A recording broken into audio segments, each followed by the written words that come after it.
Hello friends, welcome to our YouTube channel. आज का यह वीडियो काफ़ी इम्पोर्टेंट है जो कि जनरल साइंस पर बेस्ड है। इस वीडियो में हमने लगभग 300 प्लस क्वेश्चंस को कलेक्ट किया है जो कि आपके एग्जाम्स के पॉइंट ऑफ व्यू से काफ़ी इम्पोर्टेंट हैं।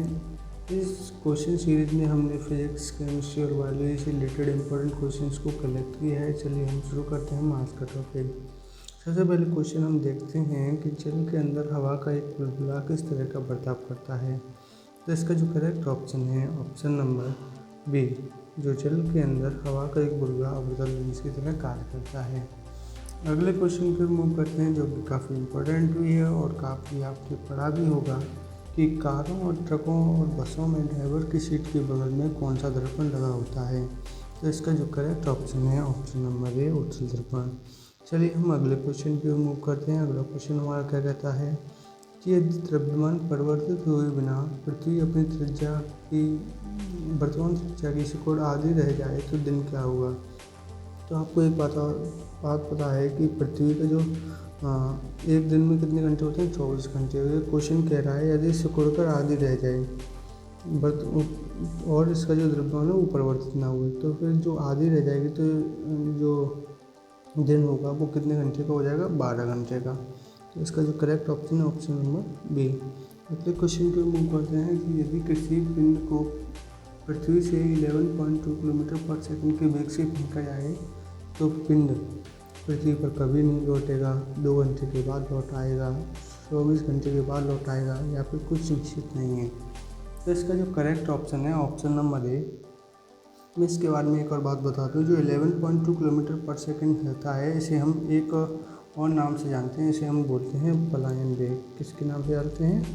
पलायन वेग।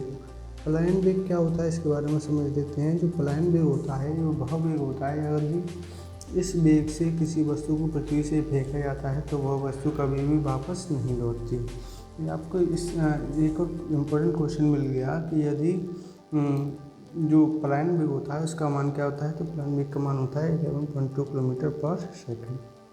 इस क्वेश्चन का आंसर है ऑप्शन ए।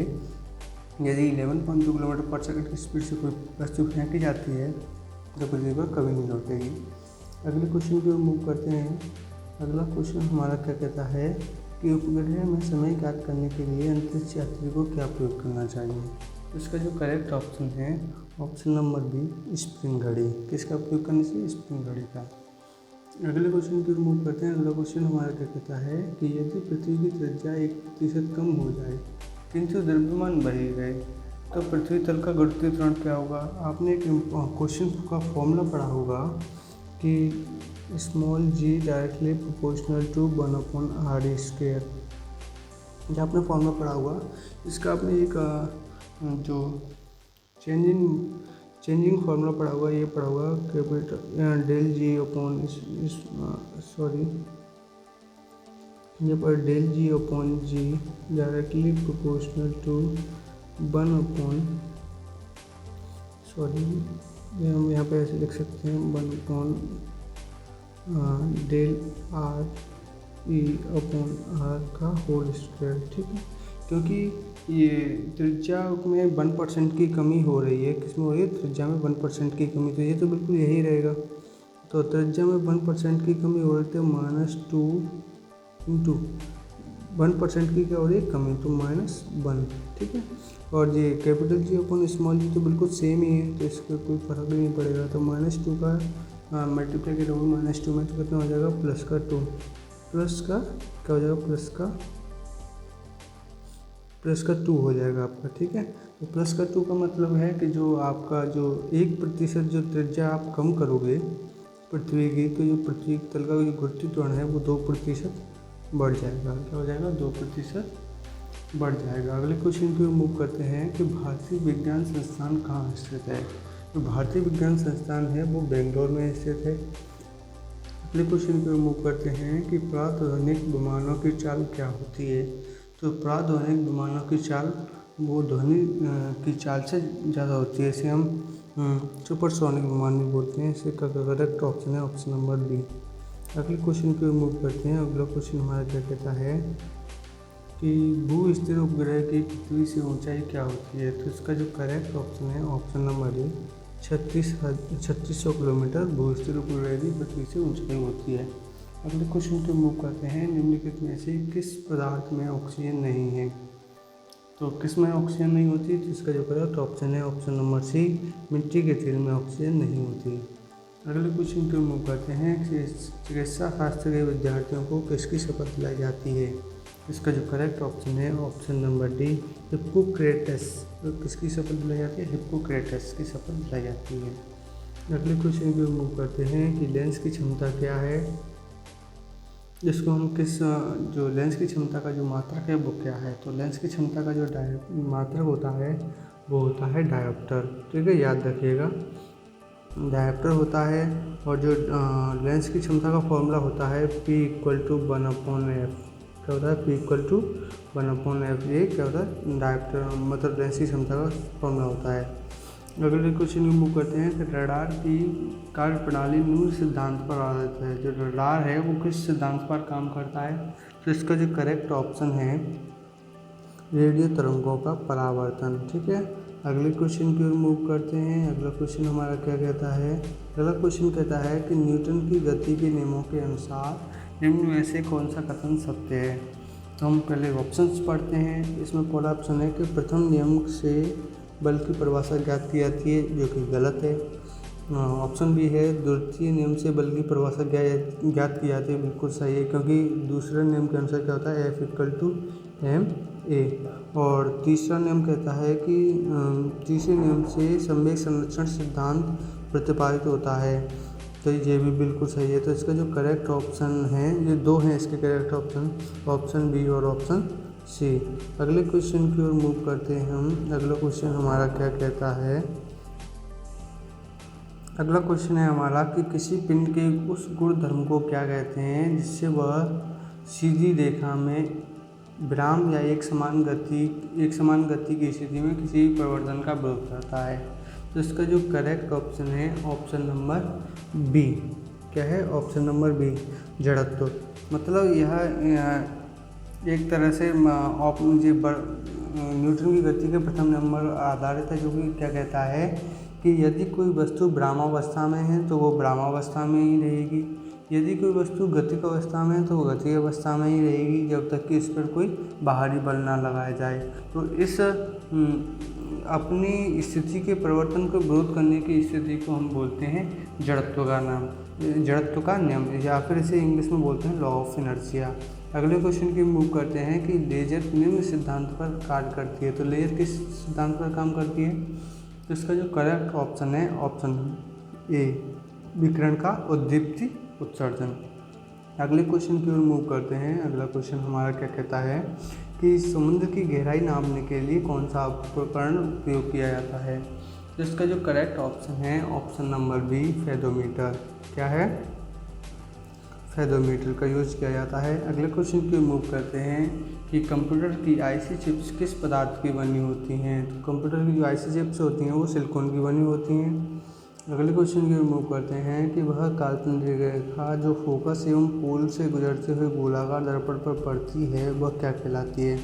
मैं आपको एक फिगर के द्वारा बता दूं, जैसे कि आपका ये क्या है, ये आपका दर्पण है, यहाँ से एक सीधी लाइन जाती है, तो इसकी जो दर्पण के जो बीचों बीच में होता है वो क्या होता है, पोल होता है। जो यहाँ के इसका जो सेंटर होता है, सेंटर ऑफ कर्वेचर होता है यहाँ पे, जिसे हम सी बोलते हैं। और इसके जो सेंटर ऑफ कर्वेचर और पोल के बीच में जो पॉइंट होता है उसे हम बोलते हैं मुख्य फोकस। ठीक है, ये कह रहा है क्वेश्चन कि वह काल्पनिक रेखा जो फोकस एवं पोल से गुजरते हुए गोलाकार दर्पण पर पड़ती है वो क्या कहलाती है। जो यहाँ से होकर गुजरती है ये वाली लाइन को हम बोलते हैं मुख्य अक्ष। क्या बोलते हैं, मुख्य अक्ष।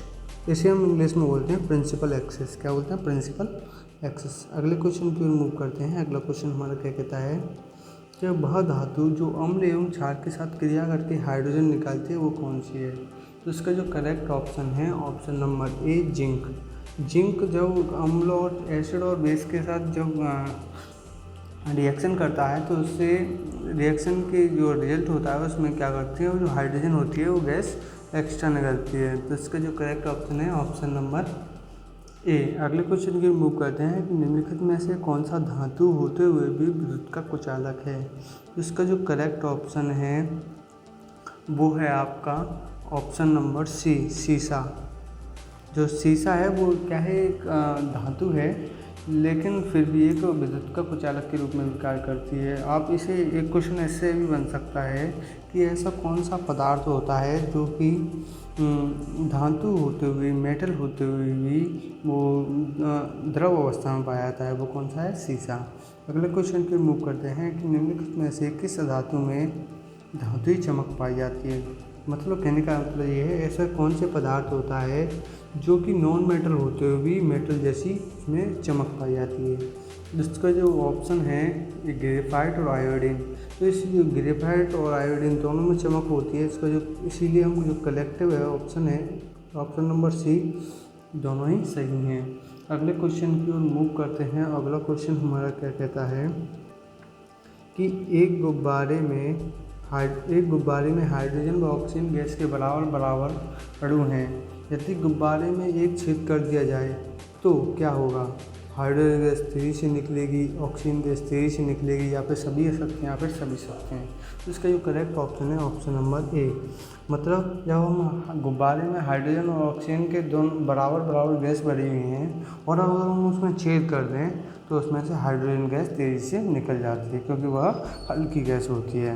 अगले क्वेश्चन की ओर मूव करते हैं। अगला क्वेश्चन हमारा क्या कहता है, अगला क्वेश्चन कहता है हमारा कि कपूर के छोटे छोटे टुकड़े जल की सतह पर नाचते हैं, तो इसका जो क्या कारण है। तो इसका जो कारण है वो है ऑप्शन नंबर ए, पृष्ठ तनाव के कारण। किसके कारण होता है ये सब, पृष्ठ तनाव के कारण। और पृष्ठ तनाव से रिलेटेड काफ़ी क्वेश्चंस पूछे जाते हैं आपके क्वेश्चन एग्जाम पेपर में। अगले क्वेश्चन की मूव करते हैं कि पानी का घनत्व अधिकतम क्या होता है, किस डिग्री सेल्सियस पर होता है। जो पानी का घनत्व होता है वो 4 डिग्री सेल्सियस पर सबसे अधिक होता है। और याद रखिएगा ये काफ़ी इंपॉर्टेंट क्वेश्चन है, ठीक है। अगले क्वेश्चन की मूव करते हैं कि चमगादड़ अंधेरे में उड़ते हैं क्योंकि चमगादड़ अंधेरे में क्यों उड़ पाते हैं, क्योंकि चमगादड़ परासरक तरंगें उत्पन्न करते हैं, ठीक है। अल्ट्रासोनिक जो वेव्स होती हैं उनको डेवलप करते हैं, इसकी वजह से वो अंधेरे में उड़ पाते हैं, ठीक है। अगले क्वेश्चन की ओर मूव करते हैं। अगला क्वेश्चन हमारा क्या कहता है कि बर्फ़ में स्केटिंग करना प्रदर्शित करता है कि दाब बढ़ाने पर बर्फ़ का गलनांक क्या हो जाता है। दाब बढ़ाने पर बर्फ़ के गलनांक पर क्या असर पड़ता है। तो दाब बढ़ाने पर बर्फ़ का गलनांक घट जाता है। अगले क्वेश्चन की ओर मूव करते हैं कि स्टेनलेस स्टील एक मिश्र धातु है, जबकि वायु एक कौन सा धातु है। मतलब वायु क्या है, एक मिश्रण है, यौगिक है, तत्व है, या फिर विलयन है। तो ये मैं आपको बता दूं, जो वायु है वो आपका एक तरह का मिश्रण है। मतलब वायु में हर चीज़ मिल जाएगी आपको, धूल, मिट्टी, गैस, कोई कुछ भी हो वो सब कुछ मिल जाएगा। अगले क्वेश्चन की मूव करते हैं कि पर्यावरण का अध्ययन जीव विज्ञान की किस शाखा के अंतर्गत किया जाता है।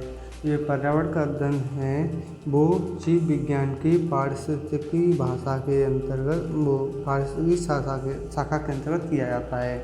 अगले क्वेश्चन की ओर मूव करते हैं। अगला क्वेश्चन हमारा क्या कहता है कि फूलों के संवर्धन के विज्ञान को हम क्या कहते हैं। मतलब जिस साइंस की शाखा में फूलों के संवर्धन के बारे में हमें जानकारी मिलती है उसे हम क्या बोलते हैं। तो इसका जो करेक्ट ऑप्शन है ऑप्शन नंबर बी, फ्लोरिकल्चर, ठीक है। अगले क्वेश्चन पे मूव करते हैं कि यदि कोई पिंड तब तक ब्रह्मावस्था में ही बना रहेगा जब तक उस पर कोई बाहरी बल कार्य नहीं करता। तो इसका जो करेक्ट ऑप्शन क्या है, ऑप्शन नंबर ए। मैंने आपको बताया था कि न्यूटन के प्रथम नियम से जड़त्व का नियम भी प्रतिपादित होता है। इसको वो कहता है कि यदि कोई वस्तु ब्रह्मावस्था में है तो ब्रह्मावस्था में ही रहेगी, और यदि कोई वस्तु गतिज अवस्था में है तो वो गतिज अवस्था में ही रहेगी, और जब तक कि उस पर कोई बाहरी बल नहीं लगाया जाता। इसका जो करेक्ट ऑप्शन है ऑप्शन नंबर ए, न्यूटन की गति के नियम के अनुसार न्यूटन ने बताया था ये। अगले क्वेश्चन की रिमूव करते हैं। अगला क्वेश्चन हमारा क्या कहता है कि न्यूक्लियन नाम सामान्यतः किसके लिए है। न्यूक्लियन नाम सामान्यतः किसके लिए है, प्रोटॉन और न्यूट्रॉन के लिए, ठीक है। क्योंकि जो न्यूक्लियस में दो ही हमारे पाए जाते हैं, प्रोटॉन और न्यूट्रॉन, इसीलिए हम इन दोनों को कलेक्टिवली न्यूक्लियन कह देते हैं। अगले क्वेश्चन पे मूव करते हैं। अगला क्वेश्चन कहता है पॉजिट्रॉन है एक। पॉजिट्रॉन क्या है? तो इसका जो करेक्ट ऑप्शन है धनावेशित इलेक्ट्रॉन। क्या है? धनावेशित इलेक्ट्रॉन को हम पॉजिट्रॉन कहते हैं। अगले क्वेश्चन की ओर मूव करते हैं। अगला क्वेश्चन कहता है हमारा कि एग्रोफोरेस्ट्री क्या है। एग्रोफोरेस्ट्री क्या है? तो इसका जो करेक्ट ऑप्शन है ऑप्शन नंबर सी। एग्रोफोरेस्ट्री को हम कृषि के साथ साथ उस भूमि पर काष्ठीय 12 वृक्ष लगाते हैं, उसे हम कहते हैं एग्रोफोरेस्ट्री। मतलब ऐसी जगह जहाँ पर हम खेती भी करते हैं, उसके साथ साथ हम जो वृक्ष भी लगाते हैं जो कि 1 साल तक कार्य करते हैं, उसे हम क्या बोलते हैं? एग्रोफोरेस्ट्री बोलते हैं। अगले क्वेश्चन की मूव करते हैं। अगला क्वेश्चन क्या कहता है हमारा कि एक्सोबायोलॉजी में निम्नलिखित में से किसका अध्ययन किया जाता है। तो एक्सोबायोलॉजी में किसका अध्ययन किया जाता है? तो हम इसके बारे में बात करेंगे एक्सोबायोलॉजी के बारे में, कि एक्सोबायोलॉजी में हमारा बाहरी ग्रहों और अंतरिक्षों में जीवन के बारे में हम जानकारी पता करते हैं, ठीक है। अगले क्वेश्चन की मूव करते हैं। अगला क्वेश्चन हमारा क्या कहता है कि निम्नलिखित में से कौन सा एक प्रकृति में अणुचुंबकीय है। निम्नलिखित में से कौन सा एक प्रकृति में अणुचुंबकीय है। तो इसका जो करेक्ट ऑप्शन है ऑप्शन नंबर बी।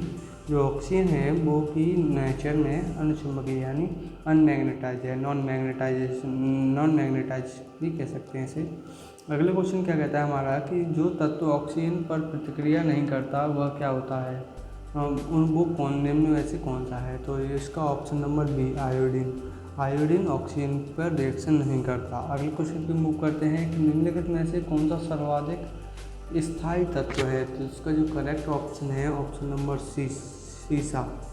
जो सीसा है वो सर्वाधिक स्थायी तत्व है। अगले क्वेश्चन की ओर मूव करते हैं। अगला क्वेश्चन हमारा क्या कहता है कि निम्नलिखित में से क्या जल से भी हल्का होता है। तो जल से भी हल्का क्या होता है? जल से भी हल्का होता है सोडियम। क्योंकि अगर सोडियम को जल में डाला जाता है तो वो उसमें आग लग जाती है, ठीक है। ये भी क्वेश्चन हो जाता है कि किस तत्व को अगर हम जल में डालें तो उससे आग लग जाती है। तो इसका जो करेक्ट ऑप्शन है ऑप्शन नंबर बी, यानी सोडियम को अगर जल में डालते हैं तो उसमें आग लग जाती है। अगले क्वेश्चन की मूव करते हैं कि सामान्य ट्यूबलाइट में कौन सी गैस होती है। तो जो सामान्य ट्यूबलाइट होती है उसमें हम आर्गन के साथ मरकरी वेपर का भी यूज करते हैं। तो इसका लिए करेक्ट ऑप्शन है ऑप्शन नंबर सी। अगले क्वेश्चन की ओर मूव करते हैं। अगला क्वेश्चन हमारा क्या कहता है कि गाय और भैंस के थनों में दूध उतारने के लिए किस हार्मोन की सुई लगाई जाती है। तो इसका जो करेक्ट ऑप्शन है option number B oxytocin. Oxytocin का एक इंजेक्शन होता है जो गाय और भैंस के थनों में दूध उतारने के लिए लगाया जाता है। और मैं एक बात बता दूं कि जो ऑक्सीटोसिन है जो कि प्रतिबंधित है हमारे भारत में गाय और भैंसों को लगाने के लिए। इससे क्या होता है कि जो दूध की जो नसें हैं उनमें दूध आ जाता है। और अगले क्वेश्चन पे मूव करते हैं कि जो क्वेश्चन नंबर 42 है कि परख नली शिशु के संबंध में कौन सा कथन सत्य है। इसका जो करेक्ट ऑप्शन है ऑप्शन नंबर डी शिशु के परिवर्धन परख नली के अंदर होता है, ठीक है। ये मतलब इसे हम टेस्ट ट्यूब बेबी, परख नली शिशु के हम इसे भी नाम से जाते हैं, टेस्ट ट्यूब बेबी के नाम से जाते हैं। अगले क्वेश्चन की ओर मूव करते हैं। अगला क्वेश्चन हमारा क्या कहता है कि मानव शरीर में फसलियों के कितने जोड़े होते हैं। जो मानव शरीर होता है उसमें फसलियों के 12 जोड़े होते हैं। इसका करेक्ट ऑप्शन है ऑप्शन नंबर ए। अगले क्वेश्चन को मूव करते हैं कि किस द्रव के एकत्रित होने पर मांसपेशियां थकान का अनुभव करने लगती हैं। इसका जो करेक्ट ऑप्शन है option number A lactic acid के जमा होने से जो मांसपेशियां हैं वो थके होने का अनुभव करती हैं। अगले क्वेश्चन क्या कहता है हमारा कि स्तनधारियों में लाल रुधिर कणिकाओं का निर्माण होता है।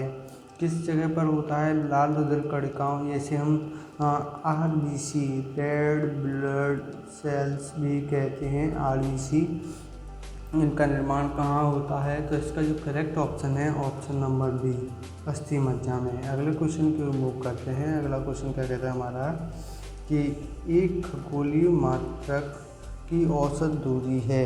एक खगोलीय मात्रक की औसत दूरी क्या होती है? तो इसका जो करेक्ट ऑप्शन है ऑप्शन नंबर 1, पृथ्वी और सूर्य के बीच की दूरी को एक खगोलीय मात्रक की औसत दूरी कहा जाता है।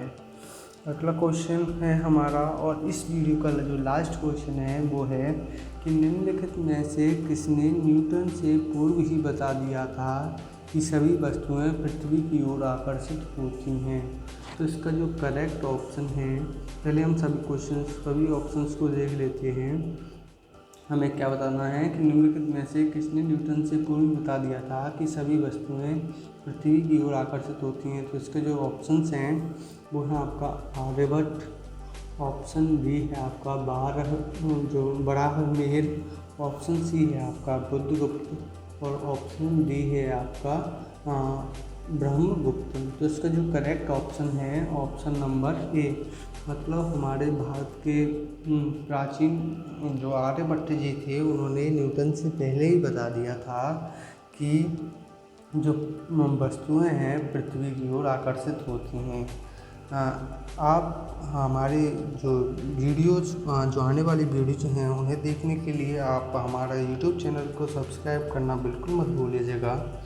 और हमने मॉक टेस्ट की सीरीज़ भी लेकर आए हैं, उस मॉक टेस्ट को आप हमारे प्लेलिस्ट में जाकर देख सकते हैं। और आप हमारे जो हमसे जुड़ी रहिए। Thank you, keep watching, happy learning.